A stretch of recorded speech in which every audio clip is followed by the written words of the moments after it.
I'm Lisa Morgan, 32, and I've always been the responsible older sister to Rebecca. We were inseparable growing up, sharing dreams and secrets. When she got engaged, I was thrilled to be her maid of honor. I invested thousands of dollars, countless hours, and all my heart into planning her perfect day. But family dynamics are complicated, especially with my mother Deborah calling the shots. I never imagined the day she'd look me in the eyes and say those crushing words. If you're watching from somewhere dealing with family drama, drop a comment below, hit like and subscribe, because this story might just give you the strength you need. Growing up as Rebecca's older sister meant I often took on the role of her protector and guide. From teaching her to tie her shoes to helping her navigate high school drama, I was the constant in her life she could always count on. Our mother, Deborah, never tried to hide her favoritism. Rebecca was the golden child with her artistic talents and bubbly personality, while I was the practical one who needed to lighten up. My father Thomas existed in the periphery of our family dynamics, choosing peace over confrontation whenever Mom's behavior crossed lines. As the responsible eldest child, I became the family's problem solver by default. When the roof leaked, I arranged for repairs. When bills piled up, I quietly covered the shortfalls from my savings. This pattern continued into our adult years, with me supporting Rebecca financially through her art history degree when our parents' contributions fell short. My own path led me to become a financial consultant at a prestigious firm in Boston. The irony wasn't lost on me that while I managed multi-million-dollar portfolios for clients, I was still expected to manage my family's finances too. I didn't mind, though. Helping Rebecca achieve her dreams gave me genuine joy. When Rebecca met James Wilson at an art gallery opening 3 years ago, I knew instantly they were perfect for each other. James came from a wealthy family but wasn't flashy about it. He valued Rebecca's artistic perspective and supported her career ambitions. Their engagement after 2 years of dating surprised no one, and I was the first person Rebecca called, screaming with excitement through the phone. "Lisa, he proposed. You're going to be my maid of honor, right? I can't do this without you." Her voice bubbled with happiness that December morning. "Of course I will," I promised, already mentally planning how I could help make her wedding dreams come true. The initial planning stages were exactly what I'd imagined. Rebecca and I spent weekends browsing venues, discussing color schemes, and creating Pinterest boards full of inspiration. I took detailed notes during every conversation, wanting to ensure her vision became reality. My apartment slowly filled with bridal magazines and fabric swatches. The first sign of trouble came during what should have been a routine family dinner to discuss wedding budgets. Mom arrived with a leather-bound wedding planner I'd never seen before. "I've already put deposits down on the Clayton Hotel," she announced before anyone had even served their salad. "They only had one date available this summer, so I snatched it up." Rebecca looked surprised but pleased. "Mom, that's so generous." But Lisa and I were still comparing venues. "Darling, the Clayton book's up a year in advance. We're lucky they had a cancellation." Mom patted Rebecca's hand while shooting me a triumphant glance. "Besides, I've always imagined your wedding there." That was the first of many decisions made without consultation. Within weeks, Mom had essentially taken over, transforming from occasional participant to wedding dictator. Vendors I'd researched were dismissed in favor of her friends' recommendations. The color scheme Rebecca and I had settled on was suddenly too drab. "It's fine," Rebecca assured me when I expressed concern. "Mom's really enjoying this, and it makes planning easier. Plus, she and Dad are contributing a lot financially." I bit my tongue and stepped back, still helping where I could but increasingly feeling like an outsider looking in. That feeling intensified when my cousin Megan started appearing in planning photos on social media. Megan had always orbited our family events with a particular interest in being part of the inner circle. Now she was suddenly accompanying Rebecca and Mom to vendor meetings I hadn't been invited to. In one Instagram photo, she was holding color swatches against bridesmaid dress options, a task I thought would be mine as maid of honor. Rebecca seems closer to Megan these days, I mentioned casually to my boyfriend Tyler one evening as I scrolled through yet another photo of them at a cake tasting. Maybe it's just because Megan has more free time, Tyler suggested, always the voice of reason. You've been slammed at work this quarter. I nodded, pushing down the nagging worry that something more significant was happening. After all, Rebecca and I had been each other's constants for 30 years. A few weeks of wedding planning couldn't change that, could it? But as spring progressed, the invitations to planning events stopped coming altogether. When I called Rebecca to check in, her responses became increasingly vague and rushed. The detailed discussions about centerpieces and music selections were replaced with quick texts. Mom's handling it, or already figured it out. Meanwhile, I was still financially contributing to elements of the wedding, paying the deposit for the photographer Rebecca loved, but Mom thought was too expensive, ordering custom welcome baskets for out-of-town guests, and secretly arranging what I hoped would be the perfect wedding gift, a luxury honeymoon to Bali, complete with first-class flights and a private villa with ocean views. I told myself everything would return to normal after the wedding. This was just a stressful time, and soon my sister and I would laugh about Mom's wedding takeover over wine in her new married apartment. I didn't realize then how wrong I was, or how quickly the situation would deteriorate beyond what I ever thought possible. The day I discovered I wasn't invited to Rebecca's wedding dress shopping was like a punch to the chest. I found out through an innocent question from my coworker Natalie, who happened to be friends with the boutique owner. How was Rebecca's appointment yesterday? Sandra mentioned your sister found the one right away. I froze, coffee cup halfway to my lips. What appointment?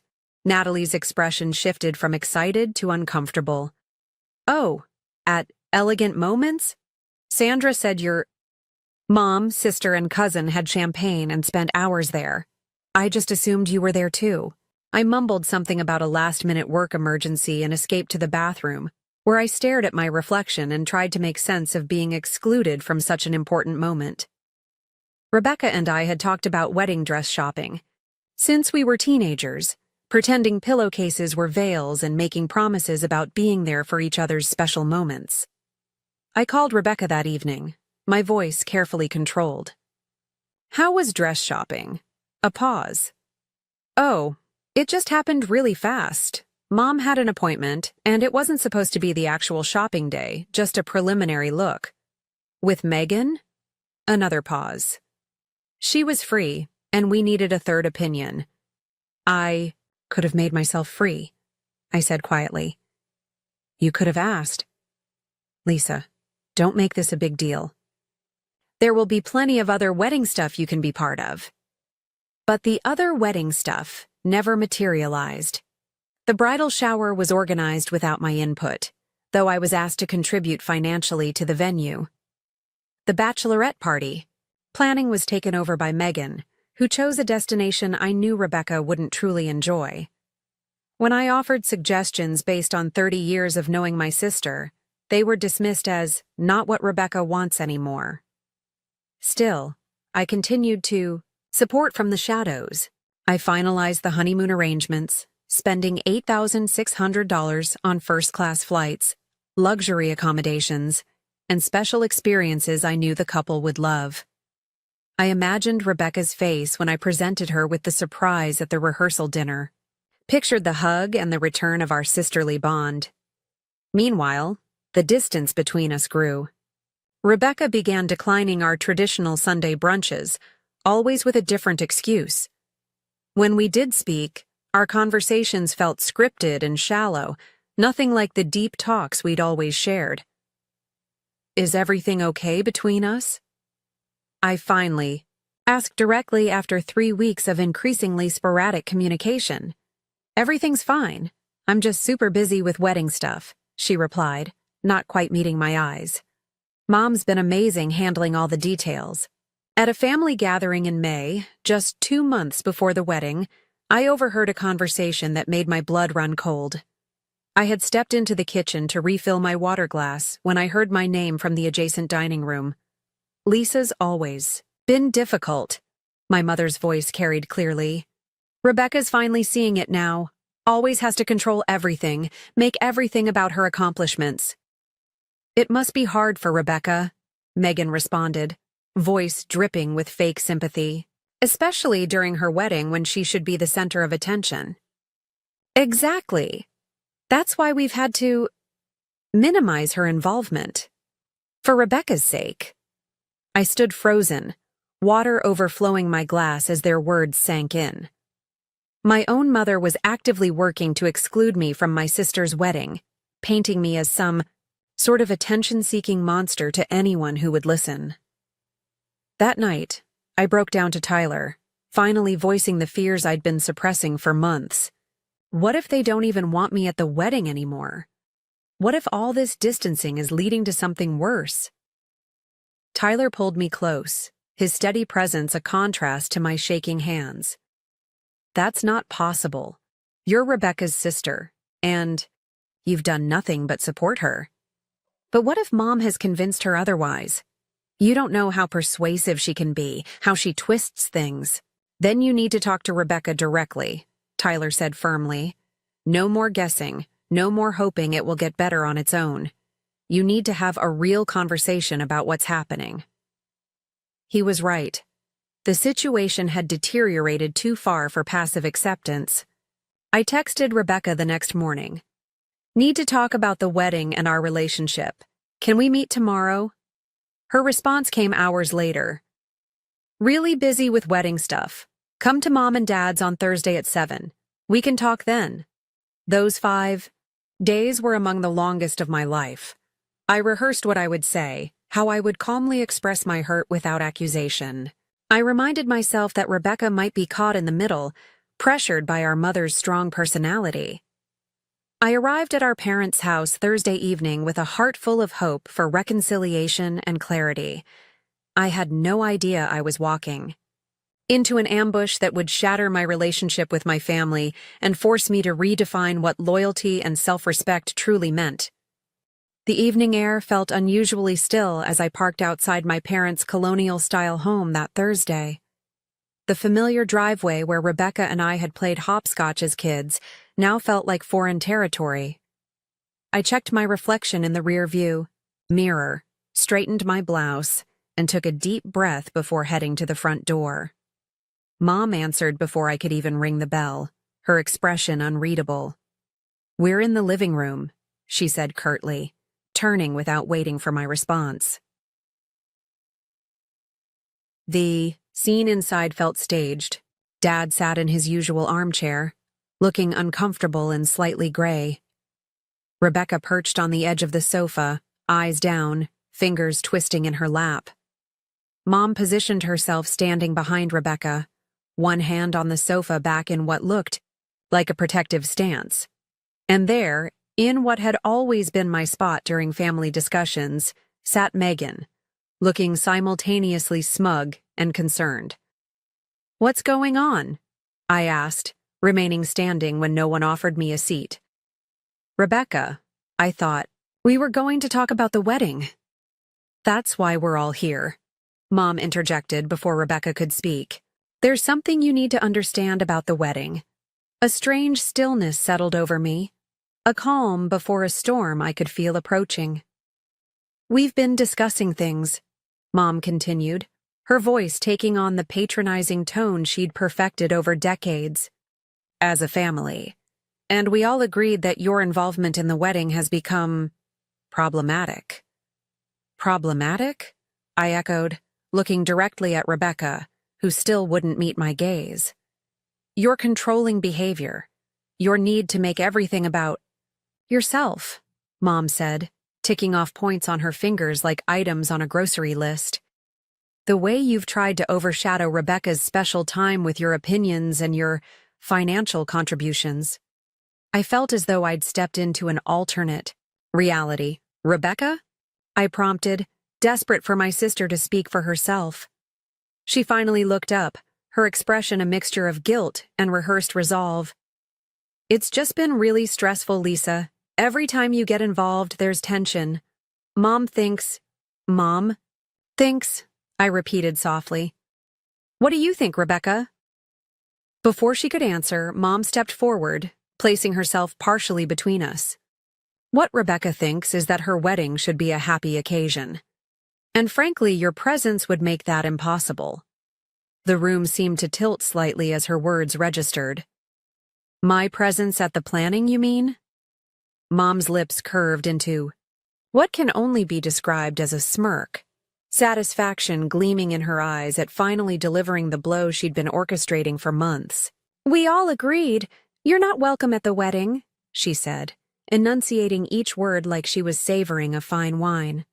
Not as maid of honor, not as a bridesmaid, not as a guest. It's better for everyone this way. The silence that followed was absolute. I could hear the antique clock on the mantel ticking, marking seconds in a moment that felt endless.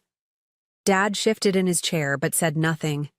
Megan had the decency to look at the floor, and Rebecca, my sister, my best friend since her first breath, sat in complicit silence, effectively ending 30 years of sisterhood. I see, I said finally, surprised by the steadiness of my own voice. And when was this decision made? We've been moving this direction for months, Mom replied, clearly pleased by my calm reaction, mistaking shock for acceptance. Rebecca asked Megan to be her maid of honor weeks ago. We just needed to make it official. I turned to Megan, who now met my gaze with a challenging look. Congratulations, I said flatly. It's nothing personal, she replied, the lie transparent. Almost laughed at the absurdity. Nothing personal about replacing me in my sister's wedding, in my sister's life. Rebecca? I tried one more time. Is this really what you want? Mom answered again. Rebecca wants a drama-free wedding. You've always been too controlling, too opinionated. Everything has to be your way. The venue wasn't good enough. The caterer wasn't up to your standards. That's not true, and you know it, I interrupted, feeling the first crack in my composed facade. I've supported every decision, even when I wasn't consulted. I've contributed thousands of dollars without being asked. See, there it is, Mom pointed accusingly. Throwing your money in our faces. Using your financial contributions to control the wedding. That's exactly why you can't be there. I looked at my father, silently pleading for him to say something. Anything. He met my eyes briefly, then looked away, his lifelong pattern of avoiding conflict winning out even now. A strange calm settled over me then, a clarity cutting through the hurt and confusion. This wasn't a misunderstanding. This wasn't something that could be fixed with a heart-to-heart. This was a carefully orchestrated exclusion, months in the making. Good to know, I said simply. I turned and walked toward the door, my movements mechanical. Behind me, I heard Rebecca call my name once, softly, but no footsteps followed. No one tried to stop me. The drive home passed in a blur. Streetlights smeared like watercolors as unexpected tears filled my eyes. I pulled over twice when the road became too blurry to navigate safely. My phone buzzed repeatedly with incoming texts, but I couldn't bring myself to look at them. When I finally reached my apartment, Tyler was waiting, his face full of hopeful expectation that crumbled the moment he saw me. What happened? He asked, immediately pulling me into a hug. The whole story poured out in disjointed fragments between sobs, the ambush, Mom's cruel smirk, Rebecca's betrayal, Dad's silence, Megan's triumph. They can't do this, Tyler said when I finished, outrage clear in his voice. You're her sister. You've done nothing but support her. Apparently that doesn't matter, I whispered, emotional exhaustion beginning to set in. Mom's been working on this for months, turning Rebecca against me, making me out to be some kind of villain. What are you going to do? Tyler asked, his hand warm against mine. I stared out the window at the city lights below, feeling hollow, yet somehow lighter, as if the worst had happened, and now I could begin to rebuild. I don't know yet, I admitted, but I know I deserve better than this. All of this. What I didn't realize then was that the confrontation that evening wasn't the end of the story. It was merely the setup for what would come next. Both the depths of betrayal and the unexpected path to healing that would follow in the coming days. Sleep eluded me that night. I lay awake replaying the scene at my parents' house, analyzing every word, every look, searching for something I might have misunderstood or misinterpreted. But the memory of my mother's satisfied smirk as she delivered, her verdict left no room for ambiguity. By 4 a.m., I'd given up on sleep entirely. Sitting at my kitchen table with a cup of tea growing cold beside me, I began to catalog all I had contributed to Rebecca's wedding. The photographer deposit, $2,500. Custom welcome baskets for out-of-town guests, $1,800. The string quartet I'd arranged as a surprise for the ceremony, $1,200.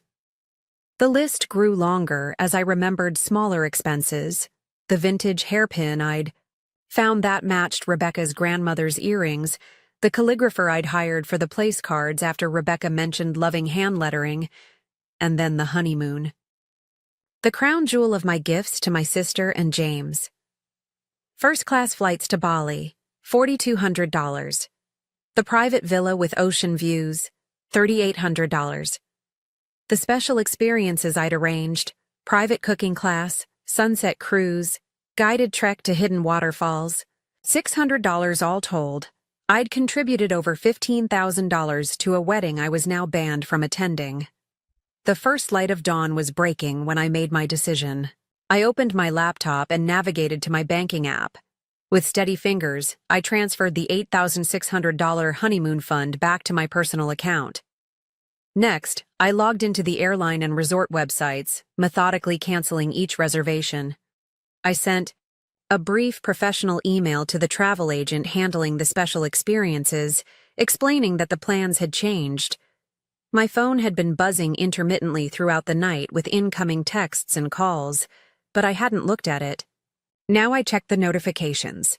3 missed calls from Rebecca, 12 from Mom, even one from Dad, which was unusual.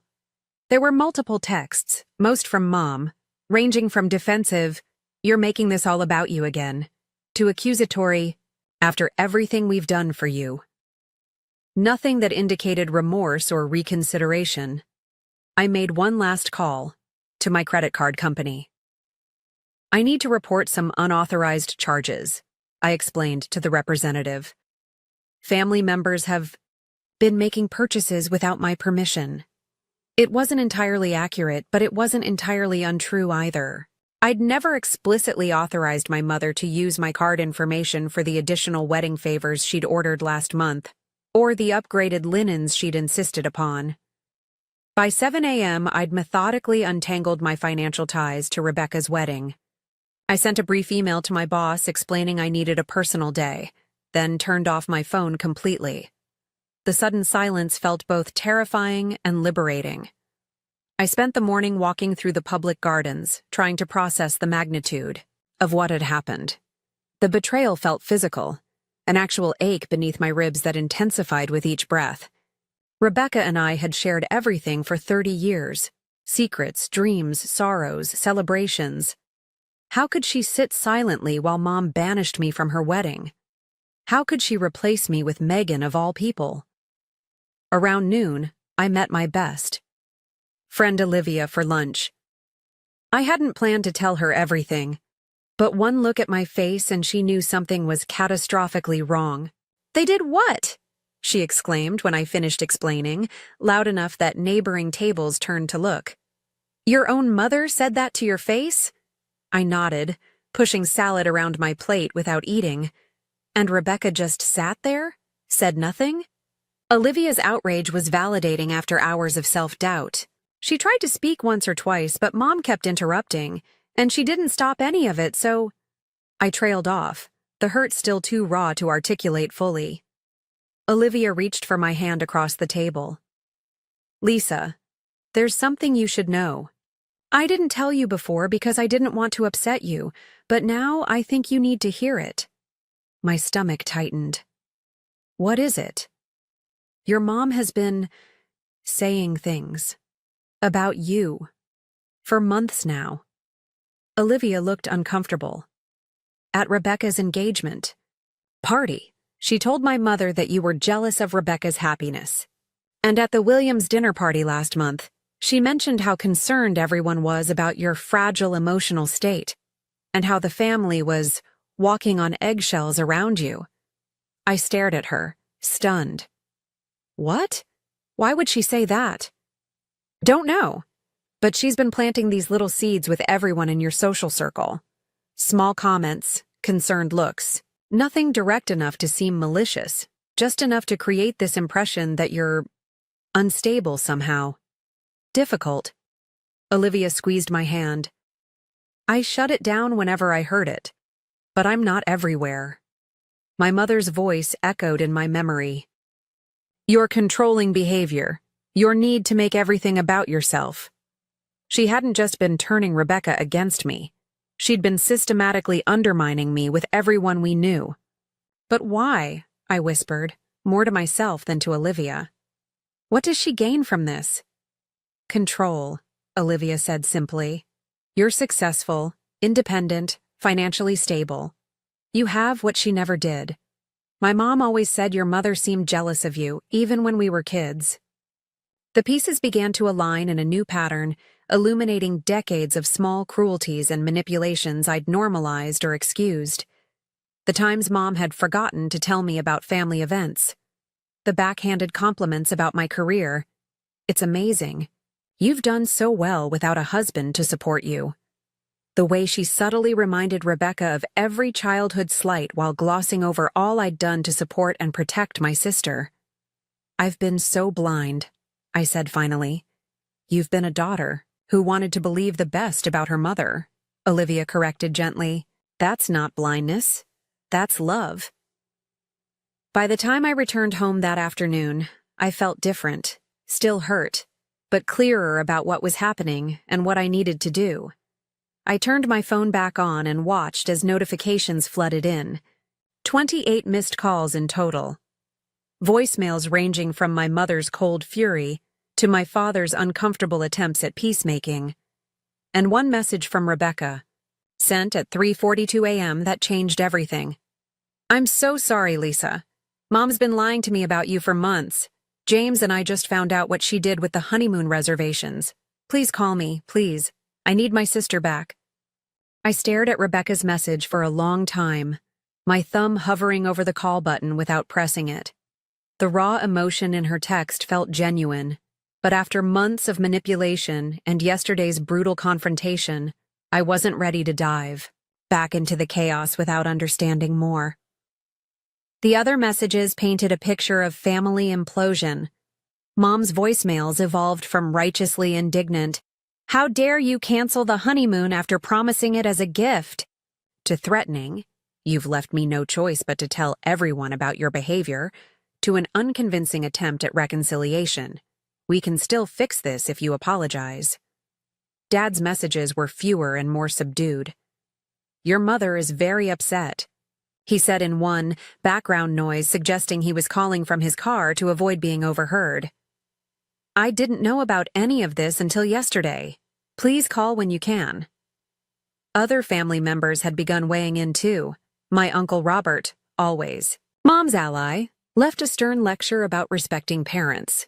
My grandmother asked in her wavering voice if I was feeling all right, clearly having received Mom's version of events. But there were unexpected supporters too. Aunt Catherine, who rarely involved herself in family drama, left a surprisingly forceful message. "I've watched your mother do this before, Lisa. She did the same to me with your father. Call me, we need to talk." I decided to start there, calling my father's sister back first.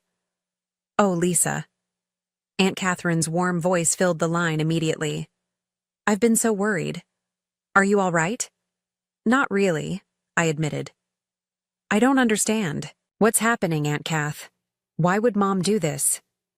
"Because you threaten her," she said simply. You always have since you were little. So capable, so independent. Deborah needs to be needed to control everything. When that's challenged, she reacts. By turning my sister against me? By banning me from the wedding? It's what she does. Catherine sighed. She did the same to me when I was your age. Your father and I were always close. But when he met Deborah, things changed. She created conflicts that didn't exist, told your father I'd said terrible things about her. By their wedding, I wasn't welcome either. I sat down heavily, processing this revelation. Dad never told me that. Thomas has always chosen peace over confrontation, especially with your mother. We eventually reconciled, but only years later, and never like before. Her voice softened. But this isn't about old history. This is about stopping the pattern now, before your relationship with Rebecca is permanently damaged. After speaking with Catherine, I called my best friend from college, Andrea, who worked as a therapist. Without breaking confidentiality, she helped me understand the dynamics at play.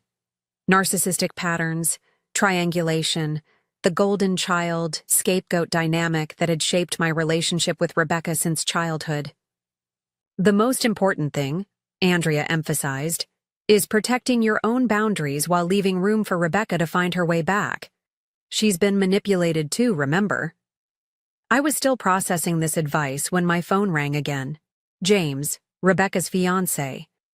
Lisa, he sounded genuinely distressed. Thank God you answered. It's been chaos here. Rebecca's been crying for hours. What happened, James? I kept my voice neutral, not ready to extend trust. We found out what your mother's been doing. The lies she's been telling, the emails she altered. Lisa, Rebecca never knew you were excluded from dress shopping. Your mom told her you couldn't make it, showed her texts from you canceling. What? I never sent any texts. We know that now. Your mother apparently created fake conversations to show Rebecca, making it look like you were too busy or didn't care about wedding activities. His voice hardened. When we confronted her, she admitted to changing the names in the contact list on Rebecca's phone too, rerouting some of your texts to her own phone. The level of deliberate manipulation was staggering. But yesterday, at the house, Rebecca thought that meeting was to reconcile things. Your mother told her you'd been saying horrible things about the wedding, that you needed to hear how hurt everyone was. She never expected what actually happened. My head was spinning. Why is she telling me this through you? Because she's terrified you'll never speak to her again. And because... He hesitated. Your mother showed up at our apartment last night after you left. She was not well. Screaming about ungrateful children, demanding we choose sides. It got bad enough that neighbors called building security. The situation was spiraling faster than I could process. I need to think, James. This is all too much. I understand. Just don't shut the door completely, okay? Rebecca loves you. She's been manipulated too. I promised nothing but said I'd be in touch soon. I barely had time to absorb this conversation before my work phone rang. It was Sandra, our office receptionist. Lisa, I hate to bother you on your day off, but there's a situation here. Your mother arrived about 20 minutes ago demanding to see you. When I explained you weren't in, she's causing quite a scene in the lobby. My professional and personal worlds were colliding in the worst possible way. What is she doing exactly? Making accusations? Telling anyone who'll listen that you've stolen money from her? That you're experiencing some kind of breakdown? Sandra lowered her voice. Mr. Daniels is trying to handle it, but she's becoming increasingly erratic. I'll be right there, I said, grabbing my keys.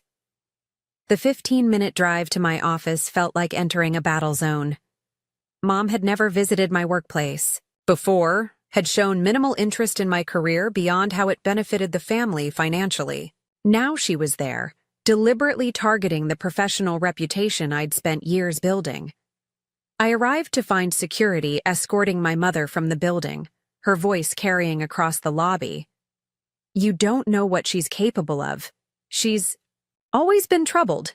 The embarrassment was acute, burning across my face as colleagues watched the scene unfold. Mr. Daniels, my direct supervisor, approached with concern. "Lisa, take whatever time you need to handle this personal matter," he said quietly. "Your work speaks for itself. No one here is paying attention to unfounded accusations." His support should have been comforting, but the public spectacle left me feeling exposed and violated. This wasn't just about a wedding anymore. Mom was actively trying to destroy the foundations of my life, my reputation, my relationships, my career. As security guided my mother to the parking lot, her eyes locked with mine across the lobby. Instead of the remorse or shame one might expect, I saw only cold fury and something worse: satisfaction at having disrupted my carefully ordered world. In that moment, something shifted within me. The hurt child seeking maternal approval disappeared, replaced by a clear-eyed adult who could finally see the pattern of manipulation for what it was. This wasn't love. This wasn't family. This was abuse, and it had gone on long enough. I returned to my apartment and made a decision. It was time to address this situation once and for all, not with emotional reactions, but with calm, irrefutable truth. I would meet with Rebecca, and anyone else involved, to lay out exactly what had happened and establish boundaries that would protect my well-being going forward. Whether those boundaries included attending the wedding, or even maintaining. Contact with my mother remained to be seen. But for the first time, I understood that I deserved better treatment than I'd received, and I was prepared to demand it. 2 days later, I sat at a corner table in a neutral location, a quiet cafe halfway between my apartment and Rebecca's. I'd arrived early to settle my nerves, arranging printed evidence in a folder beside me. Screenshots of original texts that contradicted Mom's fabricated ones, email confirmations of wedding arrangements I'd made, bank statements showing my financial contributions. Rebecca arrived alone, looking smaller somehow, her usual confidence diminished. Dark circles beneath her eyes matched my own. "Thank you for coming," she said softly, sliding into the chair opposite me. "James isn't joining us?" I asked, having expected him after our phone conversation. "He's parking the car. I wanted a few minutes with just you first." Her hands trembled slightly as she arranged her purse beside her. "Lisa, I don't even know where to begin." I waited, giving her space to find her words. This wasn't how I'd pictured our first conversation after the confrontation, but nothing about this situation had followed expected patterns. "I believed her," Rebecca finally said, voice breaking. "All these months, Mom has been showing me texts from you, canceling plans, telling me you thought my wedding choices were tacky, that you were too busy with your important career to be bothered with wedding details." Tears spilled onto her cheeks. I believed her because it was easier than thinking my mother would lie so completely, so deliberately. "She showed you fake texts?" I asked, still struggling to comprehend the extent of the deception. Rebecca nodded, pulling out her phone. "James figured it out. Look at this." She showed me her messaging app, scrolling to conversations with me. Except they weren't my words at all. Messages dismissing wedding plans, complaining about costs, making snide remarks about her choices. All attributed to my number, but written in a voice nothing like mine. Mom had access to my phone. She created a contact with her number but your name. When I thought I was texting you, I was actually texting her. Then she'd respond pretending to be you. Rebecca wiped her eyes. And she deleted real messages from you. I never received half the things you sent me. The methodical nature of the deception was staggering. But what about when we saw each other in person? Surely you could tell something was off. We barely saw each other these past few months. Mom always had an excuse for why you couldn't make it to wedding events. And when we did meet, she was always there, controlling the conversation, interpreting everything you said in the worst possible light afterward. Rebecca looked up as James approached the table. She poisoned everything. James set down 3 coffees before taking a seat beside Rebecca. Lisa, I'm so sorry. I should have seen what was happening sooner. How did you figure it out? I asked. The honeymoon cancellation was the tipping point, James explained. When Rebecca got the notification, she was confused because she didn't even know about the Bali trip. Your mother claimed you had promised this elaborate honeymoon but canceled it vindictively after being rightly excluded from the wedding. But that made no sense, Rebecca interjected. Why would you spend thousands on a honeymoon for us if you were as resentful as Mom claimed? So we started investigating, checking her phone records, comparing timestamps of messages. James continued. Once we started looking for inconsistencies, the whole fabrication fell apart. The final proof came when we found a folder on your mother's tablet. She'd actually been keeping screenshots of fake conversations she created, probably to keep her stories straight. I pushed my folder across the table. I brought my own evidence, bank transfers, original emails, everything. As Rebecca and James reviewed the documents, their expressions shifted from shock to horror to indignation. The contrast between my actual words and actions versus what my mother had portrayed couldn't have been starker. That day, at your parents' house, James said. Rebecca thought we were meeting to clear the air about miscommunications. She had no idea your mother was planning to ban you from the wedding. I froze, Rebecca admitted, shame evident in her voice. When Mom started saying those terrible things, claiming we'd all agreed, I was in shock. By the time I processed what was happening, you were already gone. Her hand reached for mine across the table. Lisa, I never agreed to exclude you from my wedding. Never. You're my sister, my best friend. I can't get married without you there. The validation of my experience brought a rush of emotion I hadn't expected. For months, I'd been gaslit into questioning my own perceptions, my own worth, in my family. We need to talk about Mom, I said, once I could trust my voice again. This isn't normal behavior. This is deliberate, calculated manipulation. It gets worse, James said grimly. After you left that night, Rebecca confronted your mother. The things she said, the venom, it was like watching someone transform into a different person. Rebecca nodded. She admitted to everything, but with no remorse. She said she was protecting me from your negative influence. When I said I wanted you back in the wedding, she threatened to withdraw all financial support and tell everyone in the family I was having a pre-wedding breakdown. Just like what she's been saying about me, I murmured. Exactly, James confirmed. It's a pattern she uses to discredit anyone who challenges her. We spent the next hour mapping out the full extent of my mother's manipulation.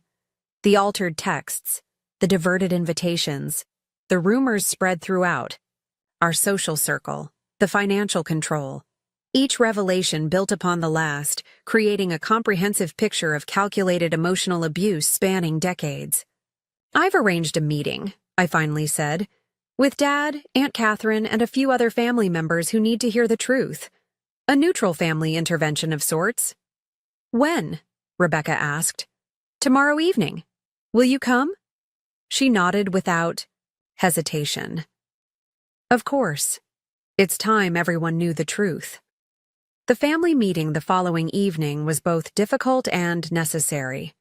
We gathered in Aunt Catherine's living room, myself, Rebecca, and James, Dad, Aunt Catherine and Uncle Paul, and our maternal grandmother Martha, who had specifically asked to be included after receiving concerning calls from Mom.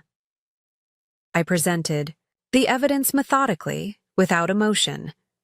The fake texts, the financial records, the witness accounts of Mom's public behaviors.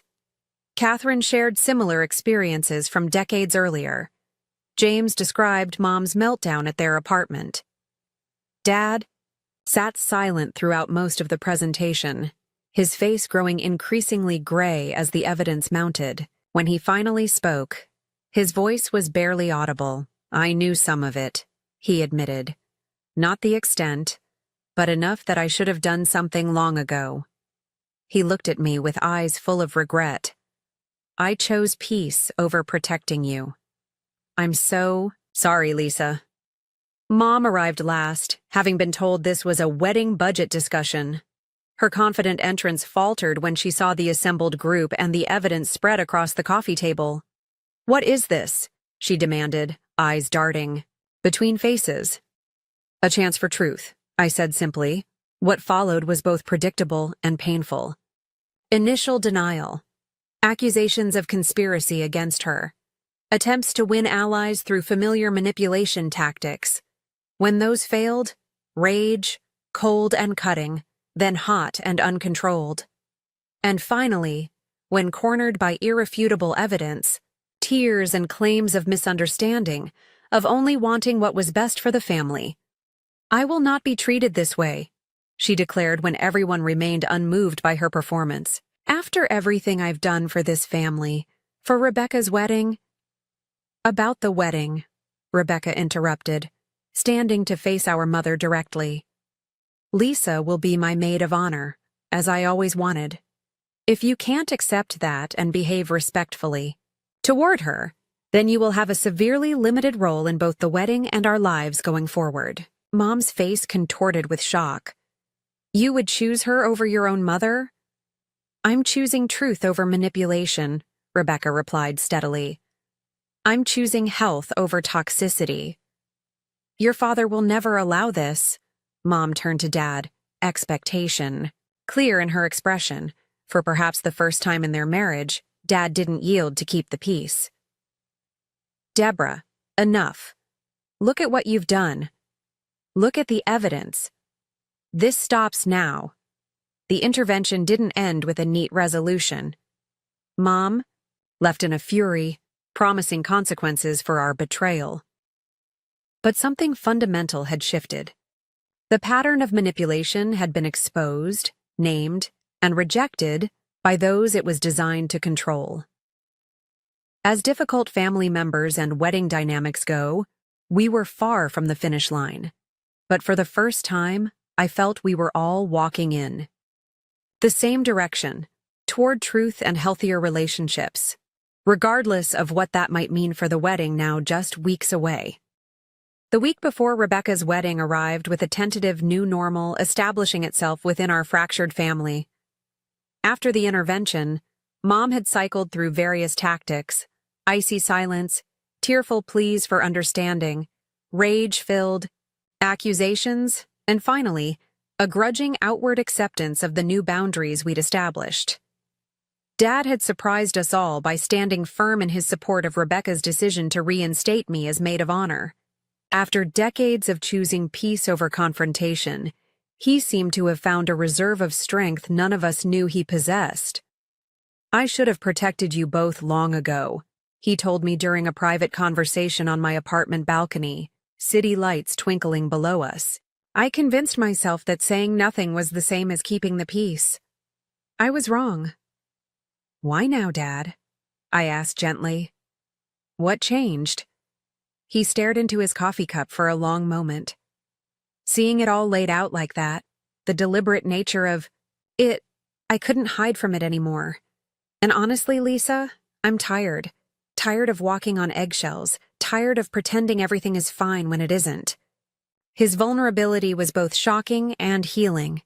This new version of my father, willing to acknowledge hard truths, to apologize, to change, gave me hope that genuine transformation might be possible. Rebecca and I had been rebuilding our relationship day by day, our bond bruised but not broken. We'd spent long hours talking through the manipulations that had driven us apart, grieving the months of sisterhood we'd lost. "I keep thinking about what would have happened if James hadn't discovered those fake texts," she said during one of our reconciliation brunches, restored to their rightful place in our weekly routines. Let's not think about that, I suggested, squeezing her hand across the table. We're here now. As for Mom, the family had presented her with clear conditions. She could participate in the wedding, but her role would be significantly restricted. No more unilateral decisions, no private conversations with vendors, no attempts to isolate or manipulate any family members. And if I refuse these conditions? She'd asked, the word dripping with disdain. Then you'll attend as a guest only, with no input on any elements of the ceremony or reception, Rebecca had stated firmly. To everyone's surprise, Mom had eventually agreed, though her compliance seemed more strategic than genuine. The flashes of resentment in her eyes, quickly masked by artificial pleasantness, told the true story. My own journey through this ordeal had been transformative in unexpected ways. The initial devastation had given way to clarity about family dynamics I'd normalized for too long. Working with a therapist specializing in family trauma, I'd begun to recognize patterns of enabling and people-pleasing in my own behavior that had made me vulnerable to manipulation. Your worth isn't measured by what you provide to others, Dr. Marshall reminded me during a particularly difficult session. Not financially, not emotionally, not practically. These words became a mantra as wedding preparations entered their final phase. I reinstated my role as maid of honor with a newfound sense of boundaries. Yes, I would help coordinate the bridesmaids and assist Rebecca with last-minute details.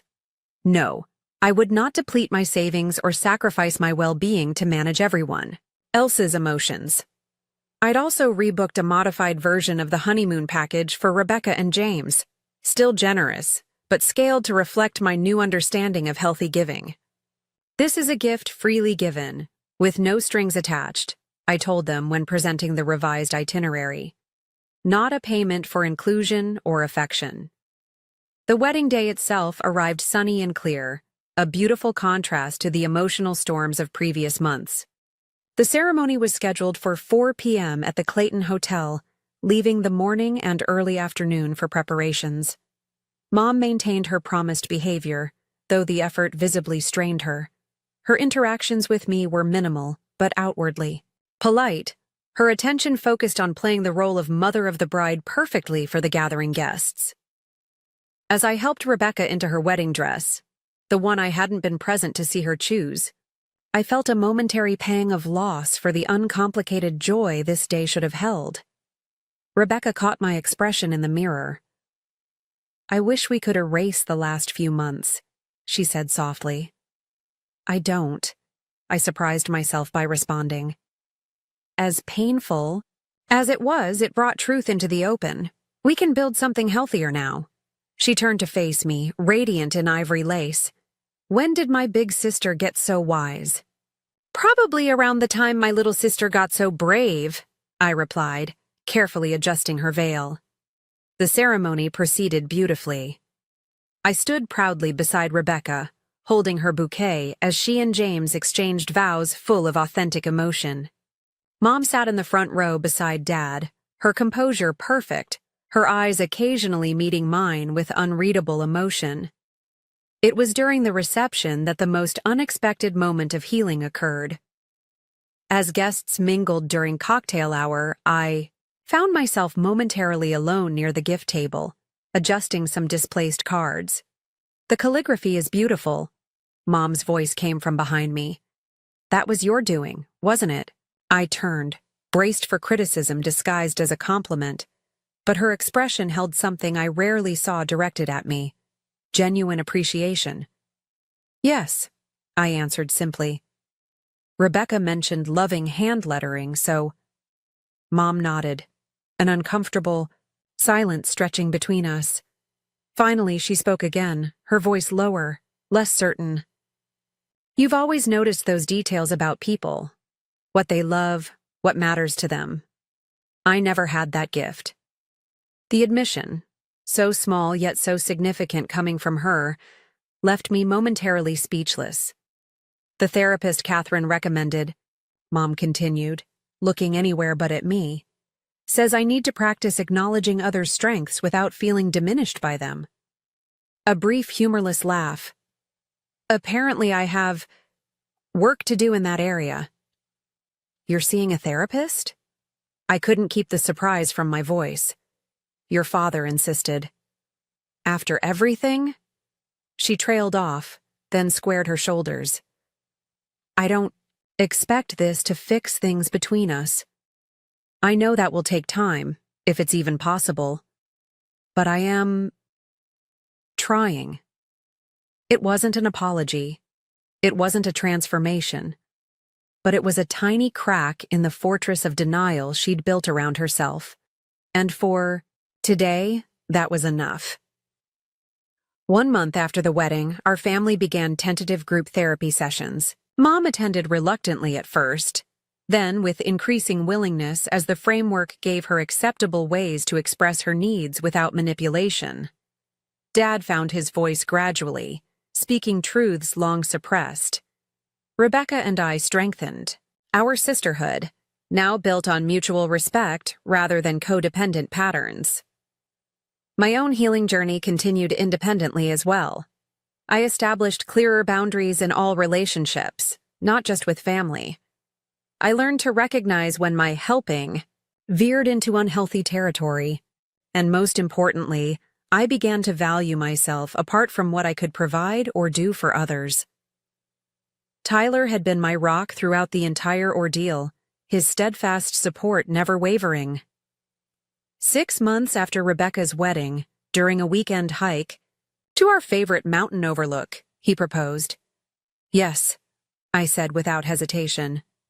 But with one condition. He raised an eyebrow, waiting.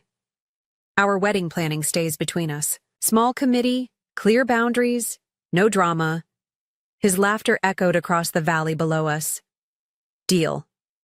Life continued to evolve in the years that followed.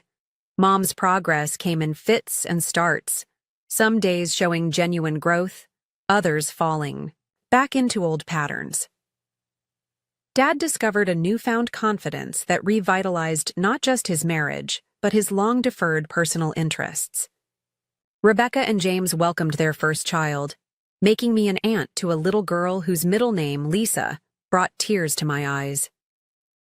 And I learned perhaps the most valuable lesson of all, that forgiveness doesn't require forgetting, that boundaries aren't barriers to love but foundations for its healthiest expression, and that standing firm in your own worth is not selfish but essential.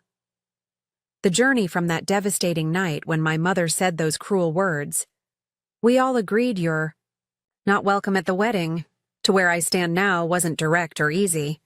It required courage to face painful truths, wisdom to distinguish healthy relationships from toxic ones, and strength to demand the respect I deserved.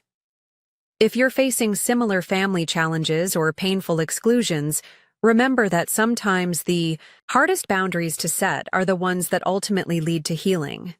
Your worth isn't determined by others' ability to recognize it, and sometimes, when the door to reconciliation seems firmly closed, it's actually the first step toward opening a healthier one. I'd love to hear your thoughts on this story. Have you ever had to stand up to family manipulation or set difficult boundaries with loved ones? How did you find the courage to value yourself when others couldn't see your worth?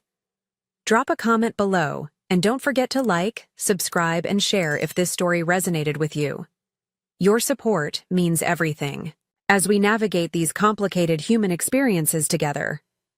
Thank you for listening, and remember, your story matters too.